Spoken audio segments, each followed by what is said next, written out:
دا ولې زه دا غمونه جاړم چې دا ولې یو انسان د بل انسان سره په جنگ دی. دا ولې د دوه وروڼو هم یو بل ته زړه کې ونګ دی. دا ولې هر یو زړه د نه په خپله زړه کې تنګ دی. دا ولې پښتنو هم نن اغوستی راته لنګ دی. دا ولې تور شو سپین د سپینو رنګ لکه لونګ دی. نو زه دا غمونه جاړم چې دا ولې زه دا غمونه جاړم چې دا ولې دا ولې فلسفه زموږ ړنده شوه پرواز نه کړي. دا ولې شه صوفیان زموږ خاموشه آواز نه کړي. دا ولې دانشان زموږ کاڼه شو اعجاز نه کړي. دا ولې بې انصافه حاکمان شو مجاز نه کړي. دا ولې نن قاضیان مو ښه او بد کې امتیاز نه کړي.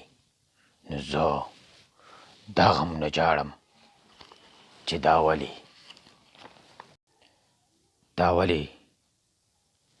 ولې ټول دولت په څو لاسونو کې ګرځېږي. دا ولې په دې ملک کې غریب ورځ په ورځ خوارېږي. دا ولې په یوه نوڼۍ ډوډۍ باندې قتلېږي. دا ولې زلمي مري او کونډې ورځ په ورځ زیاتېږي. دا ولې نن ژوندي بچي په ځمکه بیا ښخېږي. نو زه دا غمونه جاړم چې دا ولې زه دا غمونه جاړم چې دا ولې دا ولې نن هوس له نوم د مینې ورکړی کېږي. دا ولې نن عزت د ماشومانو هم لوټ کېږي. دا ولې هر بازار کې عزتونه نیلامیږي. دا ولې عزتداره نن په ژوند ستومانه کېږي. نو زه دا غمونه جاړم چې دا ولې نو